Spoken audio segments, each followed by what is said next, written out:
Gigi dengan menyebut nama Allah Anda dengarkan di kajian Tombol Hati bersama Mbah Bun. Kesempatan untuk bergabung masih terus terbuka untuk Anda ya melalui 0811 345 4000. Kita ke gatekeeper langsung Ika. Baru saja Pak Agus melintas di Brangkal Mojokerto yang tadi sempat hujan, sekarang sudah mulai reda, gerimis saja untuk cuaca masih mendung. Pak Agus Sartono Belabak Kota Kediri tadi menemukan dompet SIM C warna biru, ada STNK bernama Muhammad Baru Effendi, sudah kita teruskan ke Polsek Gura karena alamatnya Besuk Gura. Alhamdulillah sekarang sudah diambil. Terima kasih Radio Andika, sinerginya luar biasa sehingga dompet saat ini sudah kembali ke pemiliknya. Lanjut ke Hilman. Bu Supriyatin di Diwa menyampaikan bulan depan menghadapi bulan puasa Ramadan, Bu Supriyatin seringkali mengalami sakit bagian lambung kalau puasa, sering tidak dijalani penuh, tapi setelah hari Id atau hari Lebaran langsung disauri atau diganti ya bersamaan dengan puasa Syawal, tapi puasanya tidak langsung diberikan jarak. Apakah ini diperbolehkan? Pak Suganda menanyakan tentang makna Isra Mi'raj yang menjadi tujuan utama bagi seorang muslim, apa yang bisa dimaknai. Oke, lanjut ke Kina. Bergabung Pak Nugroho di Udanawo, Blitar. Halo Pak Nugroho, Assalamualaikum. Waalaikumsalam warahmatullahi wabarakatuh. Selamat siang Mbak Ari. Assalamualaikum Mbak Bun. 2 minggu nggak ketemu Mbak Bun, kangen banget. Iya, silakan Pak Nugroho. Sehat selalu Mbak Bun, panjang umur. Amin. Mau ditanyakan pertama soal sholat jamaah Mbak Bun. Karena kita makmum, kita biasanya ngiman membaca iftitah. Kemudian waktu kita baca iftitah, mulai baca Fatihah itu imam sudah rukuk, itu apa masih sah Mbak Bun? Karena kita belum membaca Fatihah secara komplit, itu Mbak Bun. Pertama itu. Yang kedua mengenai perintah sholat Isra Mi'raj adalah merupakan awal dari umat Islam atau Nabi kita mendapatkan perintah sholat 5 waktu. Yang kami tanyakan Mbah Bun, sebelum Isra Mi'raj itu gimana Mbah Bun cara para nabi-nabi dulu itu sholatnya itu gimana? Apa belum ada perintah sholat atau gimana Mbah Bun? Ini mohon penjelasan. Belum ada keterangan soal ini Mbah Bun dari dulu. Mohon dijelaskan Mbah Bun. Terima kasih Mbah Bun. Terima kasih Pak Nugroho. Assalamualaikum. Waalaikumsalam warahmatullahi wabarakatuh. Ya, sebentar lagi penjelasannya dari Mbak Bun ditunggu ya di kajian Tombol Hati ini. Teman-teman, menjadi rumah sakit yang memberikan pelayanan prima dan berteknologi inovatif adalah visi dari RSUD Gili Suci. Saya sudah bersama Ibu Dina dari Bandar Lor Kota Kediri yang anaknya baru saja menjalani operasi ortopedi, dan kita akan ngobrol seputar RSUD Gili Suci. Bu Dina, bisa diceritakan awal kejadiannya seperti apa sih? Terjadi hal yang di luar kendali kita karena sampai terlihat tulang, terus dokter menyarankan harus operasi supaya tidak terjadi infeksi. Jadi kemarin dilakukan operasi ortopedi. Baik. Kemarin sama dokter Ganang. Menurut Ibu, pelayanannya seperti apa sih? Kalau sejauh ini dari awal saya masuk ke sini ke IGD itu pelayanannya juga cepat sih menurut saya, karena begitu sampai langsung ditindak, kayaknya berpotensi tulangnya kena atau gimana langsung dilakukan ronsen dan lain sebagainya. Cepat sih penanganannya, jadi cukup memuaskan. Perawatnya alhamdulillah baik-baik dan bocil friendly, ramah untuk anak. RSUD Gili Suci, Jalan KH Wahid Hasyim nomor 64, Bandar Lor, Mojokerto, Kediri. Informasi 0821 222 60014. RSUD Gili Suci, sehat bahagia. 105,7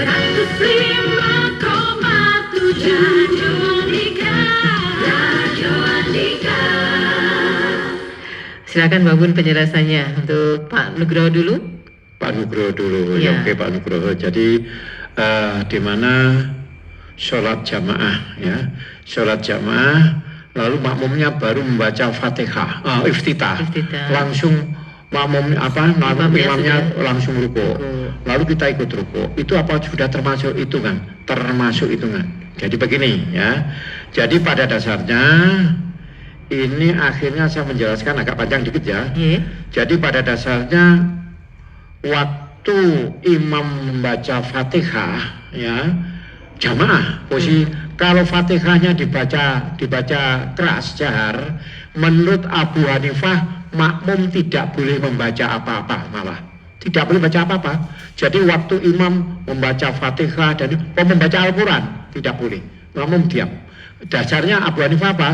Wa idza quri'al Qur'an fastami'u lahu wa ansitu la'allakum turhamun. Bila mana dibacakan Al-Qur'an maka diamlah, dengarkan supaya kamu dapat rahmat. Jadi dengan dasar ini, jadi kalau imamnya dibaca keras, makmum malah tidak boleh membaca. Dasarnya itu. Yang kedua, Abu Hanifah, bacaan imam adalah bacaan makmum juga. Jadi di situ umpamanya kita belum membaca Fatihah, baru iftitah, rukuk sudah ikuti rukuk. Nah, kita kan punya bacaan imam, bacaan makmum juga. Nah, itulah itu Abu Hanifah. Lalu kalau ke Imam Syafi'i pendapatnya beda lagi. Imam Syafi'i pendapatnya meskipun dibaca keras imam, tapi makmum baca Fatihah. Dalilnya apa? La sholat liman lam yaqra bi Fatihil kitab. Tidak sah sholat tanpa membaca Fatihah. Tuh. Jadi situ pendapat jalur Abu Hanifah itu kalau membaca makmum baca kena makruh tahrim, makruh yang mendekati tahrim. Tetapi kalau Imam Syafi'i itu adalah tidak sah. Lalu bagaimana Imam Hambali dan Imam Maliki? Dia mengambil jalan tengah. Jadi imamnya itu waktu membaca Fatihah tolong makmum diam, tapi waktu waladhdallin amin lalu imam tidak segera beranjak, menunggu makmumnya sudah membaca Fatihah gitu. Kalau sudah dianggap selesai lalu dilanjutkan. Itulah mazhab kita. Jadi pendapatnya yang demikian itu. Terus ini sekaligus tadi membaca makna Isra Mi'raj tadi dari Pak Sempat tadi. Pada dasarnya Pak Suganda, pada dasarnya itu menunjukkan keajaiban. Di mana di situ dalam Al-Quran surat Al-Isra itu dikatakan subhanalladzi asra bi abdihi. Jadi maha suci Allah yang telah memperjalankan itu dah. Kata-kata subhana dalam Al-Quran atau bahasa Arab menunjukkan ketakjuban sebab peristiwa yang sangat besar. Mengapa hanya Isra Mi'raj dari Masjidil Haram, Masjidil Aqsa lalu naik itu kok hanya semalam? Apa bisa? Dulu pernah saya kasih contoh di mana ada seorang bupati Jawa Timur pada akhir 80-an ya, sekitar 90-an, di mana dia dipanggil oleh Pak Harto Presiden. Seorang bupati di Jawa Timur berangkat ke Binagra sana otomatis berpakaian serba putih, termasuk ajudannya serba putih. Naik lewat Juanda, lalu turunnya di Halim Perdana Kusuma, bukan di Soekarno-Hatta. Begitu turun, sang bupati itu ternyata bajunya ada tingginya, ada fotonya. Lalu dia kaget, dulu kok ada tingginya? Sang ajudan mengatakan itu tadi ada sejak di Surabaya, tapi saya sungkan untuk memberitahukan itu. Lalu di situ sang bupati langsung ya Allah, langsung dia berimannya lebih kuat. Sebab apa? Kalau bukan kehendak Allah tidak mungkin tinggi ini bisa berjalan 1 jam ke Jakarta. Ini kehendak Allah. Nah, itu menambah kuatnya Isra Mi'raj. Jadi maknanya menunjukkan keajaiban, lalu juga perintah sholat. Nah, perintah sholat saya pesan khusus membaca Fatihah dalam sholat usahakan jangan disambung. Mbak Pun punya dasarnya itu sampai ada sekitar 8 hadis dalam kitab itu, hadis qudsi itu. Jadi waktu kita membaca Alhamdulillahirabbil alamin, Allah itu menjawab hamidani abdi. Waktu membaca iyyaka na'budu wa iyyaka nasta'in, Allah menjawab dan sebagainya. Jadi maka itu usahakan membaca Fatihah dalam sholat jangan disambung, hendaknya Bismillahirrahmanirrahim. Alhamdulillahirabbil alamin. Ar-Rahmanir-Rahim. Jadi begitu. Baik kalau kita sedang menjadi imam atau sholat sendiri, membaca Fatihah dalam sholat usahakan jangan disambung. Kalau di luar sholat, monggo, sebab hakikatnya dialog gitu ya. Terus selanjutnya perintah sholat, betul ya. Perintahnya sholat itu adalah Isra Mi'raj itu dilakukan itu adalah 2 tahun sebelum Hijriah. Jadi kalau sekarang 1447, maka sekarang ulang tahun 1449 gitu ya. Perintahnya itu. Sebab itu sebagai hiburan karena waktu itu Khadijah meninggal, lalu Abu Thalib juga meninggal, susah tuh. Maka diberi hiburan oleh Allah untuk piknik lah, begitu modelnya begitu. Terus pertanyaannya bagaimana sholatnya umat-umat yang terdahulu. Ini kalau zaman Nabi Sulaiman itu sholatnya hanya dengan cara berdiri. Ingat, Nabi Sulaiman itu kan meninggal dalam keadaan sholat. Orang-orang tahu setelah roboh, jadi sholatnya begitu. Kalau Nabi Isa sujud, tetapi zaman Nabi Muhammad merupakan penyempurnaan unggulan. Ada berdirinya, ada rukuknya, ada sujudnya. Dan ini pernah dilakukan oleh Nabi dan para Nabi. Para Nabi pernah. Itu begini, waktu peristiwa Isra Mi'raj, Rasulullah itu waktunya sholat, suruh sholat, dan Rasulullah yang dijadikan imam. Maka sholatnya seperti ini. Nah, semua Nabi mengikuti itu. Gitu lah. Jadi begitu caranya. Pada dasarnya, jadi sesuai begini ya. Kalau masalah tauhid, sejak awal sampai akhir tetap, Allah itu satu sejak awal sampai akhir. Tapi kalau fikih itu berkembang, dan itu lumrah. Contoh, zaman Nabi Adam, nikah kakak beradik kan boleh. Sebab belum ada orang. Zaman Nabi Syuaib, saudara perempuan dua didadekni sitok oleh. Kalau sekarang kan nggak boleh. Jadi pada dasarnya perjalanan fikih itu berkembang sesuatu. Tapi kalau masalah akidah tetap sepanjang masa gitu ya. Jadi di sini sholat jamaah tadi baru iftitah kok langsung rukuk, ikuti rukuk dan tidak perlu menambah. Sebab bacaan imam, bacaan makmum. Bahkan tadi saya katakan kalau bacanya jahar, makmum itu Abu Hanifah nggak usah baca, kalau baca makruh takhir. Imam Syafi'i harus tetap baca, tapi Imam Malik itu gabungkan. Jadi membaca tetap selesai wa'adhdallin amin, memberi kesempatan makmum untuk membaca Fatihah setelah dilanjutkan. Lalu perintah sholat sudah, terus sholat Nabi Sulaiman sudah selesai ya. Selesai mudah-mudahan. Yang Bu Supriyati yang sakit lambung itu kalau puasa. Begini ya. Masalah puasa kebetulan kalau sakit yang menentukan silakan sakit atau ya, silakan berpuasa atau tidak, itu silakan dari pihak kesehatan lah. Jadi kalau kesehatan memberi informasi ibu nggak perlu puasa, ya sudah ikuti saja gitu. Tapi jangan menghakimi sendiri. Jadi sebab kita kadang-kadang malas akhirnya wah aku silak ini. Jangan pakai alasan gitu. Saya tanyakan dulu semua bagaimana saya boleh berpuasa tidak. Kalau nanti dari pihak kesehatan itu jangan bu ya sudah ikut tidak perlu berpuasa. Tapi kalau akan nanti biasanya mengkodok, yang paling bagus mengkodok itu segera ya, kan punya hutang. 5 hal, semua perbuatan tergesa-gesa, perbuatan setan kecuali 5 hal. Satu diantaranya gadis yang berjodoh sudah segera dinikahkan, hutang harus segera dibayar. Ini maka pada bulan Syawal silakan mengkodok gitu ya. Lalu sekaligus diniati untuk puasa Syawal, ada ulama yang mengizinkan. Jadi niatnya mengkodok dan sekaligus puasa sunat Syawal boleh. Lah karena menjaga supaya umpamanya tidak sakit, umpamanya tidak usah berurutan satu, nggak usah, nggak apa-apa. Yang jelas pada tanggal 1 Syawal tidak boleh berpuasa. Kalau berpuasa malah dosa. Maka kalau akan mengkodok setelah tanggal 1 itulah. Lalu diniati juga puasa Syawal. Puasa Syawal itu 6 hari, boleh berturut-turut, boleh tidak berturut. Yang penting masih bulan Syawal. Sudah nggih? Sudah Mbak Bun. Sudah. Semuanya sudah. Isra Mi'raj sudah aja. Makna Isra Mi'raj tadi pada dasarnya itu menunjukkan keagungan Allah, lalu juga perintah sholat, dan juga pada waktu Isra Mi'raj itu Rasulullah pernah menjadi imam sholat, ya sholatnya Rasulullah itu dan para nabi mengikutinya itu. Tadi ikut menjawab ya. Sudah. Saya kira sudah ya. Mudah-mudahan sudah selesai. Iya, nanti ditambahin lagi pada saat pertemuan berikutnya. Iya. Sekaligus mohon doa dari Mbak Bun untuk di ujung kajian Tumbuhan ini, Mbak Bun. Allahumma sholli ala sayyidina Muhammad wa ala ali sayyidina Muhammad. Alhamdulillahirabbil alamin. Amin. Hamdan syakirin, hamdan na'imin, hamdan yuwafi ni'amahu wa yukafi mazidah. Ya Rabbana lakal hamdu kama yanbaghi li jalali wajhikal karim wa azimi sultanik. Allahumma sholli ala sayyidina Muhammad wa ala ali sayyidina Muhammad. Allahumma barik lana fi Rajab wa Sa'bana wa balikna Ramadana wa ighfir lana dzunubana. Allahumma Rabbana la tuzigh qulubana ba'da idh hadaitana wa hab lana min ladunka rahmah innaka antal wahhab. Rabbana dzalamna anfusana wa illam taghfir lana wa tarhamna lanakunanna minal khasirin. Rabbana hab lana min azwajina wa dzurriyyatina qurrata a'yun waj'alna lil muttaqina imama. Allahumma inna nas'aluka ridhaka wal jannah wa na'udzubika min sakhatika wan nar. Allahumma inna nas'aluka ilman nafi'a wa rizqan wasi'a wa shifaan min kulli da'in wa saqamin bi rahmatika ya arhamar rahimin. Allahumma ighfir lana wa li walidina wa li jamil muslimin muslimat mu'minin mu'minat al-ahya'i minhum wal amwat. Ya Allah ya Rahman ya Rahim. Ya Allah, perbaikilah agama kami karena agama pemelihara seluruh urusan kami. Ya Allah, perbaikilah dunia kami karena dunia kami hidup. Ya Allah, perbaikilah akhirat kami karena akhirat tempat kembali kami.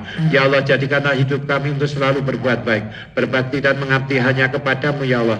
Dan jadikanlah mati kami untuk menghentikan semua dosa dan maksiat kami. Ya Allah, kabulkanlah seluruh permohonan kami. Jadikanlah ya Allah kami ini orang-orang yang sukses, jaya dan bahagia, baik di dunia, di keluarga sampai di akhirat. Tan sapi katuk ridho lan magfirah saking panjenengan cekapi sedaya kebutuhanipun, panjenengan tertipakan ibadahipun, panjenengan paling kemudahan segala urusanipun, panjenengan pelihara kesehatanipun lan husnul khotimah akhiripun. Ya Allah ya Rahman ya Rahim. Ya Allah, Rabbana taqabbal minna innaka antas samiul alim. Rabbana atina fid dunya hasanah wa fil akhirati hasanah wa qina adzabannar wa qina adzabannar wa qina adzabannar wa adkhilna jannata ma'al abrar. Ya aziz ghafar ya rabbal alamin. Subhana rabbika rabbil izzati amma yasifun wa salamun alal mursalin walhamdulillahi rabbil alamin. Terima kasih atas perhatiannya. Jawaban kami bila mana itu benar memang berasal dari Allah, kalau kurang benar itu mungkin karena kekurangan Mbah Bun. Mudah-mudahan Allah mengampuni dosa kita semuanya.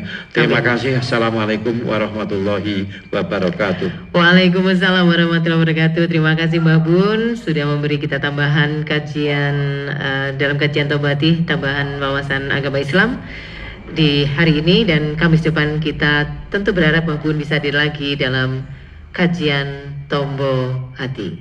105,7 Radio Andika.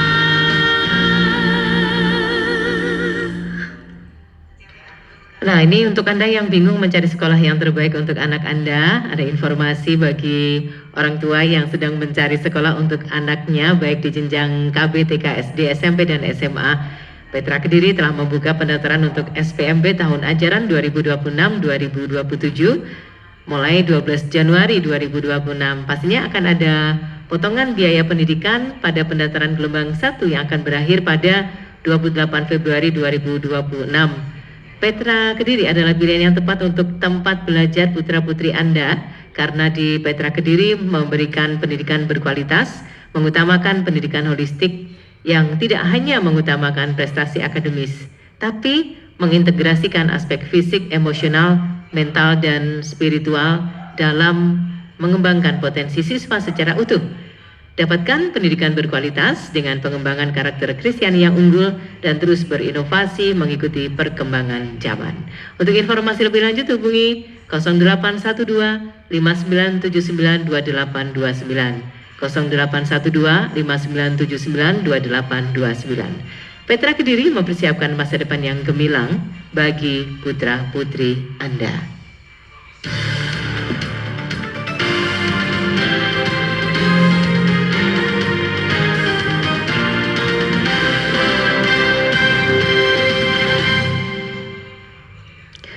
Pernahkah Anda merasa sudah rajin sikat gigi setiap hari tapi masih saja kurang percaya diri karena napas belum segar atau gigi terasa sensitif? Padahal pilihan pasta gigi yang kita gunakan punya pengaruh besar. Pasta gigi Barakat hadir sebagai solusi dengan kandungan alami seperti siwak yang membantu melawan bakteri penyebab gigi berlubang dan juga green tea yang memberi rasa segar lembut tanpa membuat mulut perih. Formulasi alaminya dirancang khusus untuk menjaga kesehatan gigi dan gusi secara menyeluruh. Dengan penggunaan rutin, Barakat dapat membantu membuat gigi lebih kuat, napas segar lebih lama, dan memberi rasa percaya diri untuk menjalani aktivitas sehari-hari, baik bertemu orang, bekerja, maupun berkomunikasi jarak dekat. Sekarang tersedia promo spesial, beli 4 pieces Barakat, gratis 1 piece, berlaku selama persediaan masih ada. Ayo coba sendiri manfaatnya dan dapatkan di toko terdekat. Pasta gigi Barakat, gigi sehat, yakin Barakat. 105,7 Radio Andika. Waktunya saya bergeser, ikuti terus Dermaga Raya Radio Andika, update terus melalui 08 11 34 54 4000. Wassalamualaikum warahmatullahi wabarakatuh.